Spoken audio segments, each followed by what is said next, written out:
there wasn't really information about what exactly I was signing up for, which in hindsight feels like such a big red flag. It was this is going to be amazing. You're going to have such a return investment. So all of the positives that they were selling were really highly marketed. However, it was more about the feeling that I was going to receive and the financial, investment coming into a return. Hello and welcome to the Elevate podcast. I'm your host, Patricia Nowakowski. I'm a salon owner, educator, mindset, and leadership coach that helps salon owners go from overwhelmed and burnt out to motivated and empowered. It is my mission to help you systemize your business, generate more profit, and create a career that you love. Join us every week to learn about the small shifts you can make to elevate your business regarding mindset, marketing, social media, business systems, and so much more. Welcome to this week's episode of the Elevate podcast. This week's episode, I am so excited to connect with Tiffany Wheelhouse. Tiffany and I met through an online program, and we're going to chat today about how to find the right coaching for you and how to make sure that the coaching program you decide to enroll in is something that is going to give you results, especially when investing in a high profile coaching program. Take a moment to introduce yourself, tell us who you are, where you're from, and how people can find you. Okay, so I'm Tiffany Wheelhouse. I'm in Minneapolis. I own 2 salons. I own one in Minneapolis and then one in St. Paul. So those are the Twin Cities. You can find me on Instagram at Tiff Creates, or an older page that I still kind of use is my Tiffany Wheelhouse page, but it's pretty inactive. So if you want to keep up with the current, you have to go with Tiff Creates. Okay, so Tiffany and I met through a coaching program that was supposed to be very high level. And as we started going through the process and actually diving into the program, we both realized that it wasn't what we expected and it wasn't as high level as we thought it was. And for the price point that we were paying, we both decided that it wasn't the right program and it definitely wasn't worth the value that we thought or we were told it was going to be. So I want you to just kind of dive into one, what kind of made you push to find a program to help you grow? Like, what was that thing that pushed you to really start looking for a program or coaching to elevate you to the next level? So in my salons, I am a mentor and I mentor everybody in my spaces. And it kind of started to feel a little bit hypocritical that I was like, oh, you really need a mentor, blah, blah, blah. But I did not have one. So I started to think, well, that could be useful. Maybe there could be something expansive out there. And right around the time that I had been kind of thinking about the process was when this high level program was starting to be talked about on Instagram by someone that I felt was a very expansive person in our industry in particular. And I thought, wow, what a great opportunity to expand with someone who kind of emulates what I would like to have in my life. So the program that we both signed up for was run by somebody who I would say is very well known in our industry. What was the actual thing that drew you into this particular program? I think the idea that it was really marketed towards mothers, that was a big thing for me. I have been a mom in the past. I had a 15-year-old who passed away. And then now what's really interesting about me is that I'm planning to get pregnant. And so basically I opened my salons after she passed away. So I've never actually been a mom and a business owner at the same time. And I thought, well, this would be a really great prep for me to go into that. I also was planning to stop doing hair. And I was really hoping for some sort of insight into what was next for me, because, being a business owner, a lot of my business is automated. So I'm not super needed for a lot of things besides the mentoring part. So it was just kind of like, well, how can I make another income outside of my businesses if I'm going to leave doing hair, something to keep me busy? And it really felt like that was going to bring me into that next level. And then that would just reveal itself. It would be like, they'd kind of get to know me. They'd get to know my talents and say, you should really be doing X, and then help me achieve that or start to take action towards it, or what, tools I might need in order to create my own solopreneur business outside of doing hair. So this program that we both signed up for, it was definitely like a very creative funnel process. So the process that we had to go through made the program seem pretty exclusive. We had to answer questions. There was an application, and I'm just going to go ahead and say the price point. The price point was $20,000 for, I think it was 9 months of coaching, which is very, very expensive for any coaching program that I've ever been in. I would say this was probably the most expensive coaching investment that I have made for myself, which I'm very okay with making a big investment, because if I get results, then it's definitely worth it. While you were going through the funnel process, were there any red flags that kind of were brought to your attention, or any red flags that kind of triggered you that you might have thought like, maybe this isn't the program for me prior to signing up? I would say the only red flag really was that there wasn't really information about what exactly I was signing up for, which in hindsight feels like such a big red flag. It was so, this is going to be amazing. You're going to have such a return investment. So all of the positives that they were selling were really highly marketed.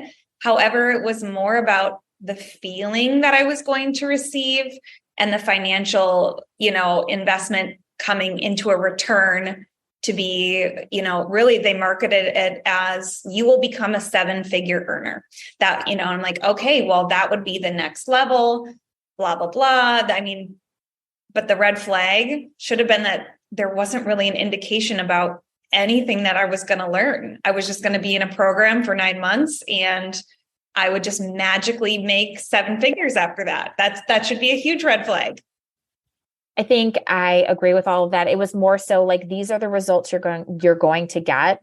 And I think the person who was selling the course, in my opinion, is somebody who was very well trusted in our industry. So we automatically assumed that what she was saying was going to be true. Mm-hmm. So as we entered into this program, what were some of the indications that, or maybe some of the things that you went through that kind of like dictated and made you come to the conclusion, like, this is not what I expected, and this is not worth the money that I'm paying? I think, it was pretty quick. Kind of just, I think our first coaching meeting so you all come into the coaching meeting, you're all in it, but no one is allowed to talk or give feedback on what's being taught. We weren't allowed to ask questions. It was really kind of like, okay, we're going to create the narrative, and there's no room for that. Same with the group chat. It almost felt like if you were feeling a negative way about what you were learning, or feeling like, this isn't really, or for me, I'm like, I already learned this in therapy, and I paid less money for my therapist than I am paying for this. I'm like, I don't know. But if you said anything, it was like you were now, because the coaching is mindset and having a positive mindset.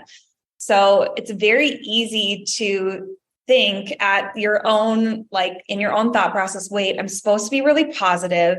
And if I start feeling negative or expelling negativity, I'm going to be looked at as a problem, or I'm going to be told I need to change my mindset. And so instead of, saying that in a group chat or anything like that, I actually messaged the main person in an email. And I just kind of, was like, I am not really following this. I'm feeling like this isn't really going to work for me. I don't really know what's coming in the program. And I was actually told that in the email back, that it sounded like I needed to spend more time regulating my nervous system. And that is gaslighting. And so that was really I was like, oh my gosh, that she didn't answer any of my questions. She just told me I'm not good enough, essentially, or I'm not working hard enough.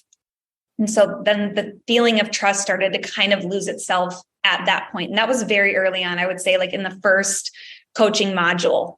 And so I went on, I think I went up to module 4. I don't know how far you went, but module 4 was when I really was like, this is not it. So it took me 4 months to finally be like, I need to stand up for myself. Wondering how I keep my business systemized? It's all thanks to Kajabi. Kajabi is a versatile platform that allows me to keep everything in one place, like my website, courses, forms, email marketing, my podcast, and so much more. It's easily mine and my team's favorite software for salon owners. To try Kajabi for yourself for 30 days, visit the link in the show notes. Yeah, I think a lot of the stuff that I was learning, and I've made a really big investment, and I know you have too, in growth and coaching. So in my mind, I was like, well, maybe this is going to get better as we go. Maybe the information will start to get more detailed. Maybe we will get deeper into the concepts that we're supposed to be learning. But again, I think it was around month 4 where I was like, this is just not worth the money. I think the lack of access to the coaches, not being able to really talk to the coaches one-on-one. I think not even being contacted by the coaches is like, before we actually signed up, there was lots of voice memos. There were lots of messages making it seem like they were really invested in what we were doing. And then after, I would say like a month into the program, like conversations and contact with the coaches were just silent. And I was like, I really signed up for this program so I could connect with the person that was running the program. And what I had found was that the person that I signed up to work with wasn't really involved at all. And It was the 2 other coaches that really were not as experienced or really not at the level that I was. They were the ones doing the teaching. And I was like, yeah, this is not what I expected at all. I think one of the things that kind of got me into a place of staying complacent in the program was the contract we had to sign. And I think this is another huge red flag that people should really look into if you're going to join a program. If there is an ironclad contract that you can't get out of, then it's not probably the program for you. Because if their program has the reward and the actual outcome that they say you should get, then you shouldn't have to lock people into your program. So do you want to kind of touch base on your feelings about the contract and what you experienced with that? I kind of just blindly signed the contract.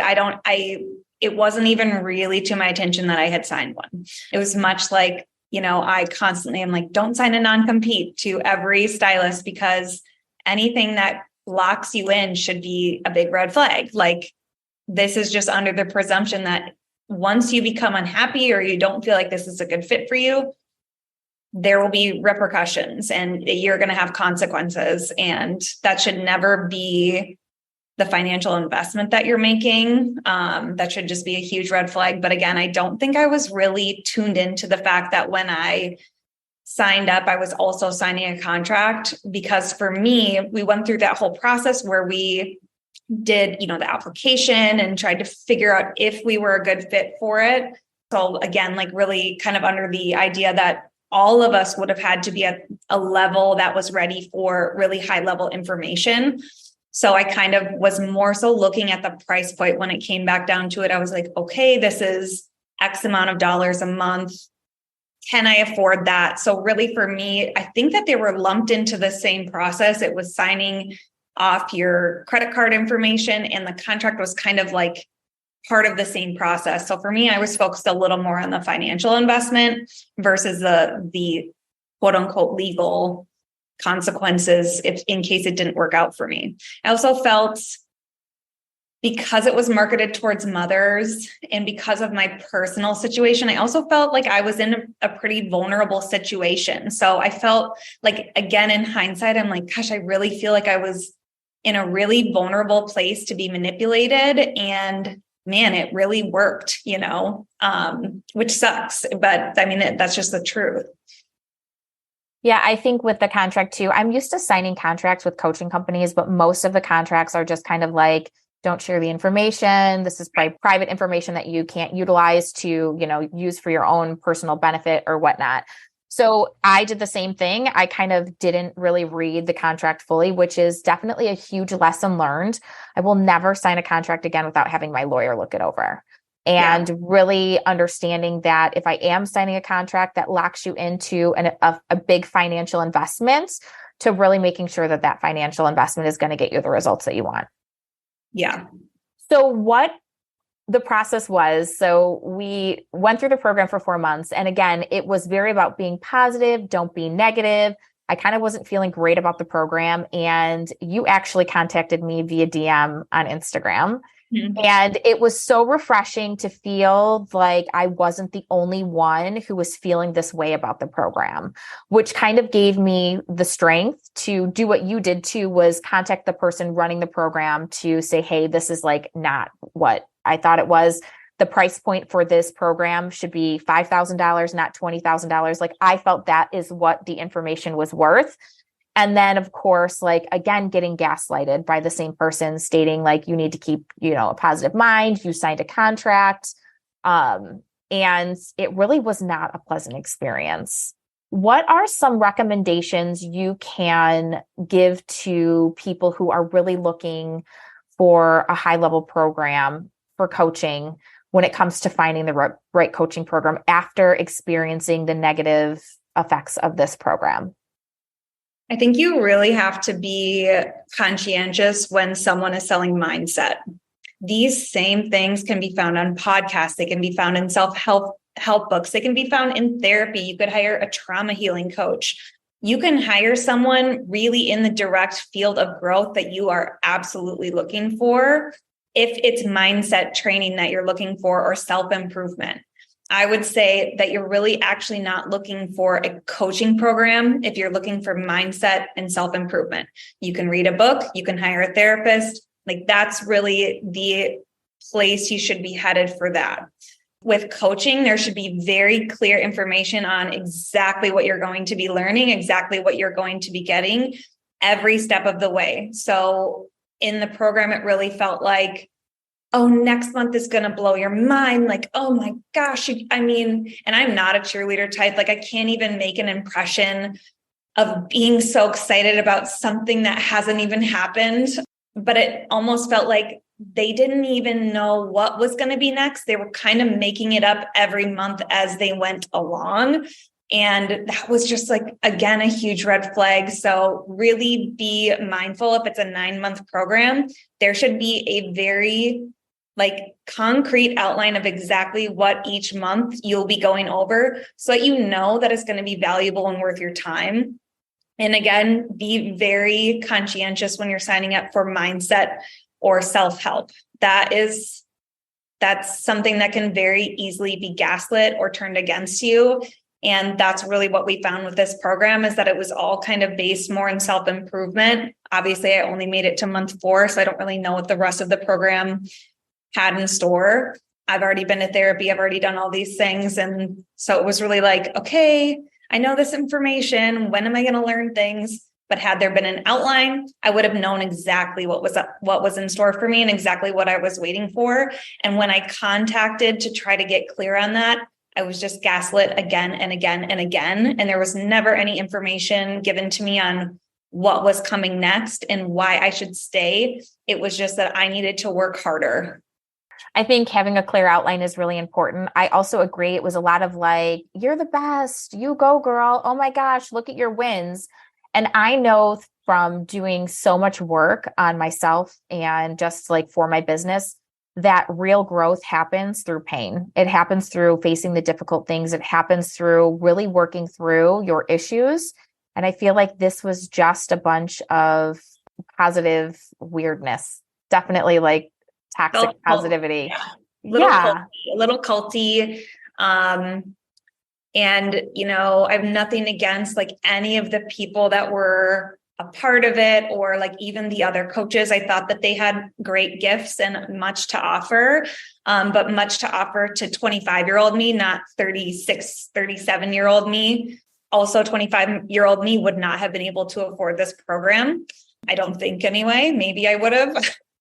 hard to look back 10 years and figure that out. But yeah, I kind of felt like it was all like, even the coaches involved were kind of under this spell, I would say, of manipulation. And, I tried, talking to one of the coaches that I made a little bit more of a connection with. And it was just kind of like, no, I don't think that. I don't think that that's true. And I think that the main coach is like a really expansive person for me. And I was like, okay, well, that's really great for you, but it's really not working for me. And again, kind of even in the coaching calls, there was a time when the coaches themselves were asked to name the dollar amount of money per month that they were calling in for themselves. And that one coach said, I want $10,000 a month. And the other coach, I want $20,000 a month. And again, just kind of like, and not that how much you earn is really a portrayal of how successful you are or anything. But for me, I was like, I'm already beyond those levels. And then you have the person in charge who's paying them whatever that they're calling in.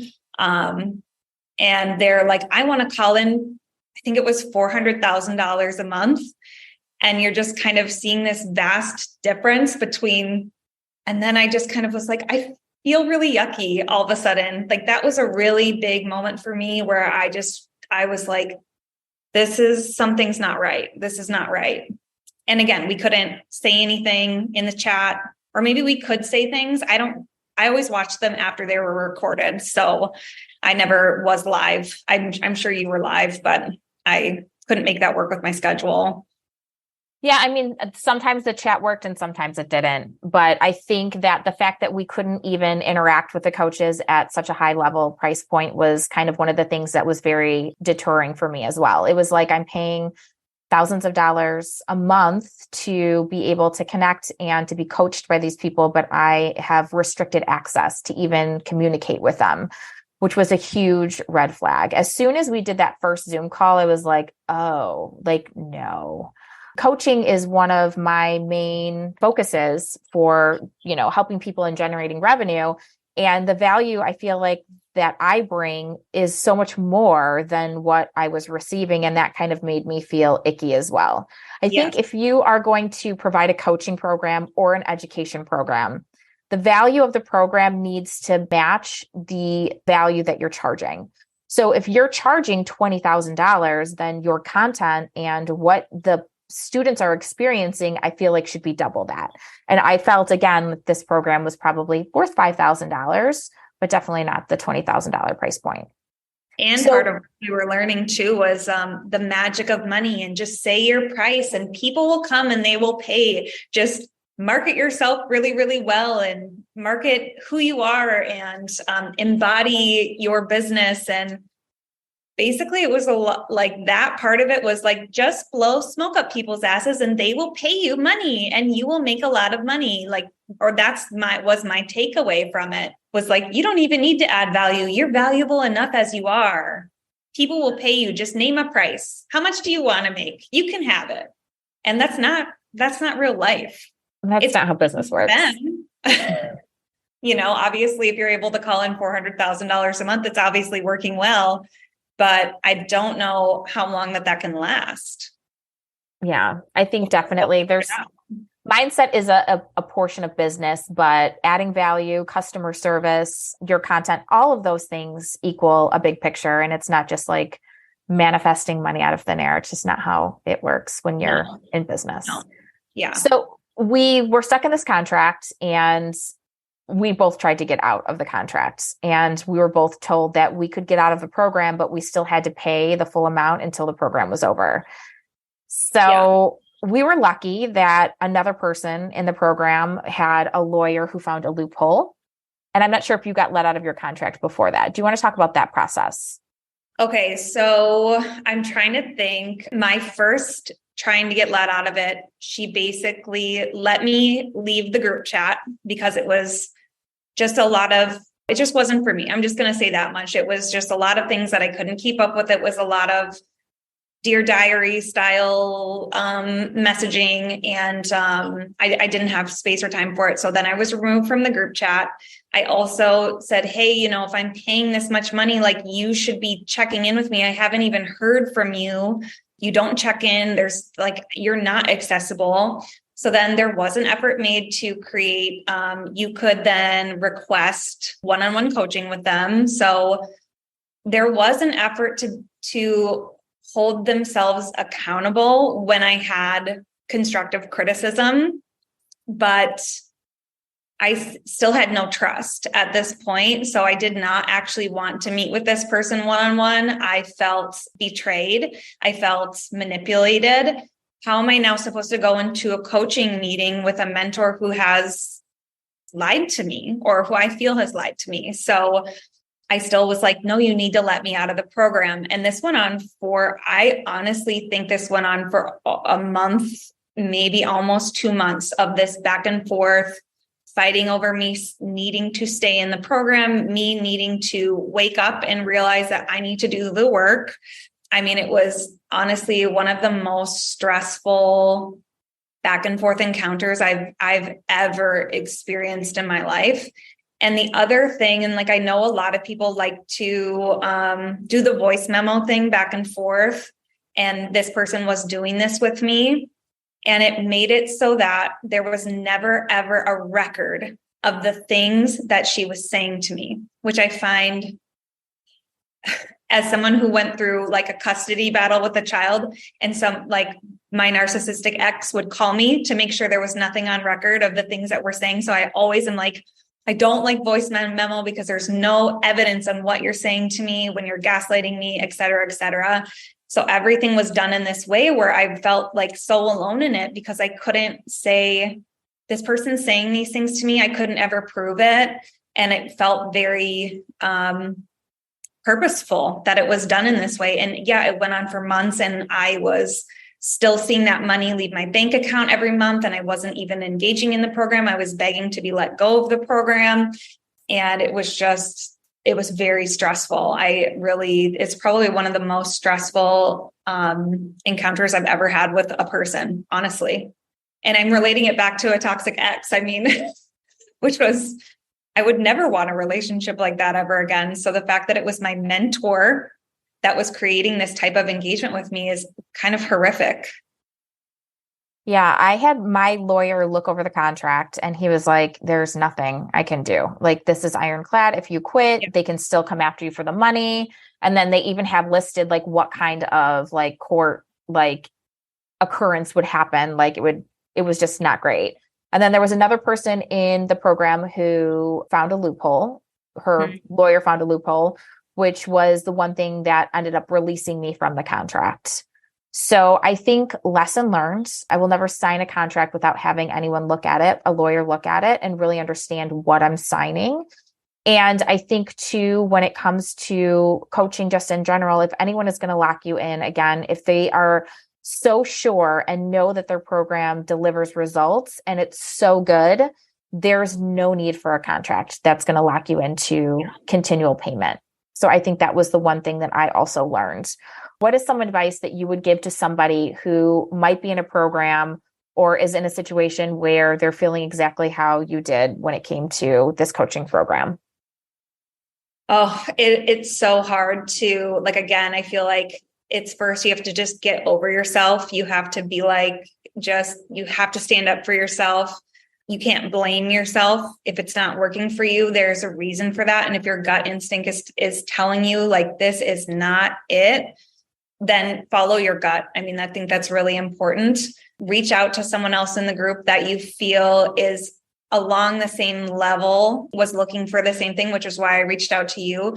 And I was super nervous to reach out. I felt like, oh, this girl could just be like, I don't know what you're talking about. This program is great, because there was so much of that manipulation where I felt like maybe I was just being crazy. So when I reached out and you were just like, thank God you reached out. I feel the same way. It was like, okay, like I'm onto something.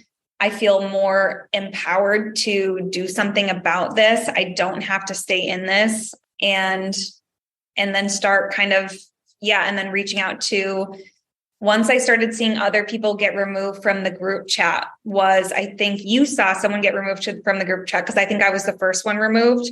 You saw someone else removed. And then you said, hey, this person just got removed. I said, I'm reaching out to them. I'm figuring out what's going on. And that was the person who said, no, my lawyer found a loophole. We can get out of this. And that gave us that last bit of empowerment to just say, no, we're not giving you our money anymore. We're not fulfilling your prophecy of $400,000 a month. Like, I don't want to be a part of it, So find a group of people, or even just one other person in your group who is at the same level, or you believe is at the same level, and gain that empowerment to actually stick up for yourself if you feel unable to do that on your own. Yeah, I think we heard a lot of my students are seeing so many amazing results, making it feel like there was something wrong with us. And I think creating not only a connection with the mentors, but creating a connection with the people in the program is just as important. And that way, when you do feel like you're not getting results, you have somebody you can trust to reach out to see, like, if you're the only one feeling a certain way. Yeah. I ended up meeting and finding another mentor through somebody in the group who ended up being so amazing. And I was working with him. He was incredible. You can find all kinds of mentors at different price points. So I think too, really making sure that you're choosing a price point that works for you, because I really do think a lot of people that were in this group couldn't afford the program. And they were just doing it because they were so hopeful and wishful that it would create a good result for them. So hopefully it worked out for them, but I don't know if it did. I know a lot of people were putting it on credit cards, and it was, I don't know. It's just a bad business. Re-looked and touched base to see, kind of looked at profiles like, oh, have they done anything? Have they launched anything? And I really haven't seen any progress from visible progress anyway, from social media viewpoint of anybody in our group who's looking like they're having their own program or their own entrepreneur solo project, which was what was promised. Yeah. I wish that I'd done more research on, if I really wanted a mentor, looking around at other options, maybe not someone who's social media famous. I think that might not be the route. Someone who's actually a good touch point, able to access one-on-one. Don't be fooled by a high-level following, which is true with everything. The hairdresser with the most followers isn't necessarily going to be the hairdresser for you too. I wish I would have used a little common sense, I guess. I think too, the program was newer. So the ability to reach out to somebody who had taken it prior was not an option. I've had a lot of people reach out to me asking me, like, what do you think? I know you were in this program. And I'm like, not worth it. No. So the ability to have somebody who's gone through it and seen results, I think, is really powerful. If they do not have people that you can reach out to, then I definitely wouldn't make the investment either. Or reviews, or, and not just because I think so often little things that people were saying in our group chat, like, wow, yay, I did this, or I'm so happy that this is making so much change in my life, was really kind of almost misconstrued and then posted on social media. Look at all the success people are having in my program, when really it was they manifested a free coffee or something. And it was just so much success in my life, you know what I mean? So it's hard because there's a lot of trickery involved in it. Yeah, I think so. A lot of, I don't want to, manipulation sounds so negative, but it really was a lot of marketing to hit emotional touch points to really push you into joining. And I think the person running this program is much better at sales and selling than they are at coaching and mentoring people. Yeah, 100%. Yeah, that's also, I don't know how easy that is to decipher when you're being sucked into someone's marketing. Are they actually going to deliver what they're putting out, aside from being able to find those touch points? Hey, is this person worth it? And then making sure you're asking, somebody who's at your level. That's the other thing. Because I think if, again, me at 25 had taken the program, it would have been really a great thing. So I don't want to dog on the program really, because for the right person, it could have been really something impactful, important. But yeah, price point wise should have been much different. So yeah, do your homework, look around, see what else is out there. And yeah, if you want to do self-improvement, like I said, look for a therapist or get a new book or listen to a podcast. It's all free. All that information is free on the internet. You can even see some really enriching things on TikTok and Instagram. So you don't need to pay $1,500 a month for a positive mindset. Yeah, I agree. Well, thank you so much for being here. Thank you for sharing your story and giving some good touch points on how to and what to look for when it comes to a coaching program. And I appreciate you. Thank you so much for having me. Thanks for tuning into the Elevate podcast. If you loved this episode, it would mean the world to me if you could leave a review on Apple Podcast or wherever you listen.